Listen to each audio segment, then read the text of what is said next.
Le Premier ministre a fait une communication en présentant les enjeux des réformes qui sont actuellement menées au sein du gouvernement. Il a insisté sur les secteurs prioritaires que sont la santé, les infrastructures, l'eau et l'énergie, et bien d'autres réformes. Et il a également annoncé la mise en place d'un dialogue social permanent au sein de nos administrations, de manière à ce qu'il y ait cette fluidité de discussion entre les partenaires et les membres du gouvernement pour pouvoir ensuite mieux appréhender les réformes. Il a également annoncé la mise en place de commissions thématiques autour des grands sujets qui interpellent, et les partenaires sociaux viendront s'inscrire et participer avec nous dans le cadre de ce dialogue social au débat. Et nous constatons que le Premier ministre actuel a pris l'initiative de réunir les partenaires sociaux que nous sommes pour amener le gouvernement à changer de paradigme dans la nouvelle gouvernance que le gouvernement souhaite impulser au niveau des relations sociales dans le pays.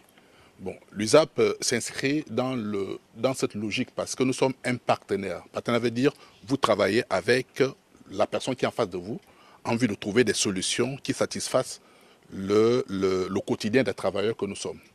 Donc nous ne pouvons pas, on dit souvent ce qui est pour vous, ce qui se conçoit pour vous et sans vous est contre vous.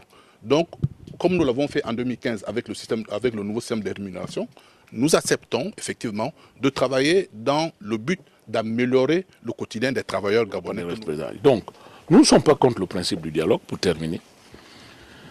C'est ensemble, c'est en discutant qu'on règle les problèmes, mais il faut des préalables. Et si ces préalables sont levés, eh bien, nous allons reconsidérer la question du dialogue. Mais le point de vue du bloc syndical par le canal du SINAPAP, que je représente, est un point de vue positif du fait que le dialogue a été enfin entendu. Vous savez que le bloc syndical depuis 2017, le 27 mars plus précisément, avait demandé au chef de l'État qu'il soit mis en place un cadre de dialogue. Et jusqu'à ce jour, rien n'a été fait, mais il n'est jamais trop tard pour mieux faire. Donc le point de vue du bloc, est déjà de se réjouir du fait que nous allons enfin dialoguer, mais pas pour dialoguer.